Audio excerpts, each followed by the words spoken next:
মিঠাই ধারাবাহিকের বিপুল সাফল্য অর্জনের পরই দেবের নায়িকা হিসেবে বড় পর্দায় আত্মপ্রকাশ করেন সৌমিত্রিষা কুণ্ডু। এরপর মুক্তি পায় তার জনপ্রিয় সিরিজ কালরাত্রি। তবে সেই সাফল্যের পর বেশ কিছুদিন তাকে নতুন কোনো কাজে দেখা যায়নি। জানা গিয়েছিল সম্প্রতি তিনি কালরাত্রি 2-এর কাজ শুরু করেছেন, আর এবার গুরুতর শারীরিক অসুস্থতার মধ্যে সম্পূর্ণ করলেন সিরিজটির ডাবিং। সোমবার নিজের কয়েকটি ছবি সোশ্যাল মিডিয়ায় শেয়ার করেন নায়িকা। সেই পোস্ট থেকেই জানা যায় তিনি তীব্র শারীরিক সমস্যা সত্ত্বেও কাজ চালিয়ে যাচ্ছেন।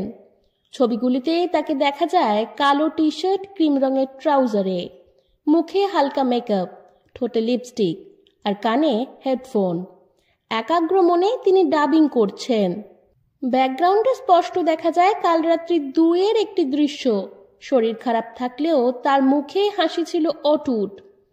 জানা গেছে নায়িকার লিভারের সমস্যা বেড়েছে।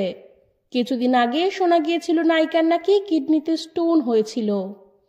লিভারের সমস্যা বাড়লে বমি বমি ভাব, দুর্বলতা সহ একাধিক অসুবিধা দেখা দেওয়ার কথা।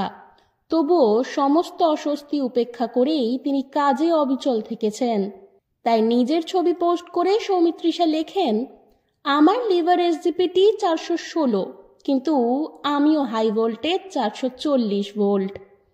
পাশাপাশি জানান ডাবিং শেষ, কালরাত্রি 2 আসছে খুব শীঘ্রই।